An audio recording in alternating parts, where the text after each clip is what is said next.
You know, we've all heard the idea, right? That government closer to the people is just better government. It makes sense, doesn't it? More local, more responsive, more accountable. But what if that's just wrong?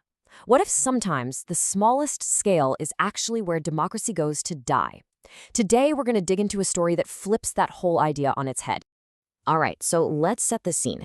Our story is all about a politician in Taiwan, a real rising star named Lin Chi-chen. And his career, well, it holds the key to a fascinating puzzle about how democracy really works in the real world. So first, you have Hsinchu City. It's a place with about 450,000 people.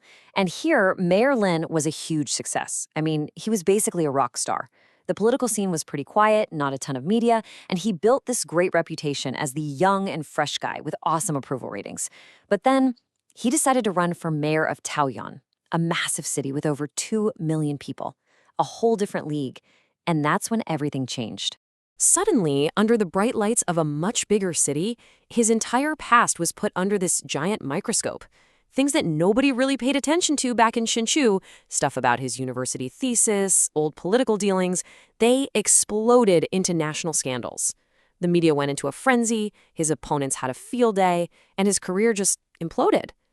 So what gives? How can the same person with the same record be a hero in one city and a complete flameout in another? Well, what happened to Lin wasn't just about one politician's bad luck. Not at all. His story is a perfect real-world example of something called the small government paradox. And it's this super counterintuitive idea that when government gets smaller, oversight can actually get a whole lot weaker. So let's be super clear about what this is. The paradox is the theory that when you shrink the size of government, all the things that are supposed to keep it honest, like a tough press, watchdog groups, citizen attention, they don't just shrink along with it.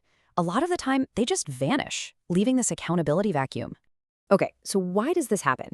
It really boils down to two big things. First, public attention is a finite resource, right? We're all focused on the big national dramas, the high-stakes stuff. A local zoning board meeting just can't compete for headlines. And the second reason, which might be even more important, is that in small towns, everyone knows everyone. The social networks are super tight. And this quote just nails the problem perfectly. Think about it. Are you really going to stand up and publicly criticize the mayor if he's also your cousin or your biggest customer or the guy you see every single week at church? Calling people out comes with a massive social price tag. So a lot of the time, people just stay quiet. And that creates the perfect low-key environment for special interests to get exactly what they want. Now, if you want to see this paradox taken to its absolute extreme, we've got to look at China. Starting way back in the 1990s, the country launched this massive experiment with democracy at the tiniest level you can imagine, village elections. And on the surface, this looks pretty cool. I mean, you had villages all over the country holding elections, there were nominations, there were ballots, there was vote counting. It had all the pieces of a real democratic process. But the results were, well, a huge disappointment. These elections almost never led to better governance. In fact, they usually got completely taken over by the same old power structures they were supposed to fix. The powerful families, the local business elites, they just used the new democratic system to lock in the control they already had. All right, this brings us to a really, really important correction. There's a common story about why this big experiment failed. And getting the cause and effect right here is the key to understanding this whole paradox. So the popular version of the story goes like this. These little grassroots democracies were starting to sprout, and then the big authoritarian central government came in and crushed them from above because they were a threat. Make sense, right? But the evidence actually points to a completely different story. So here it is. This is the crucial reversal. The failure didn't start from the top. It started from the bottom. First, the tiny scale of the village meant there was no real oversight, the small government paradox in full effect. Second, that vacuum allowed local elites to just capture the whole system.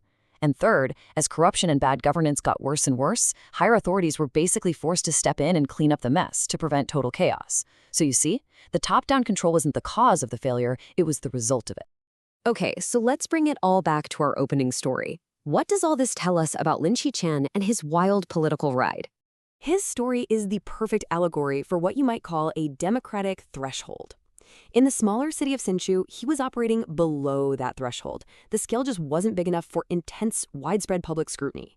But the second he stepped onto the massive stage of Taoyuan, he crossed that line. And bam, suddenly you've got competing interests, tons of media attention, and a big enough public that real accountability finally kicks in. And this leaves us with a really powerful, maybe even uncomfortable idea to chew on.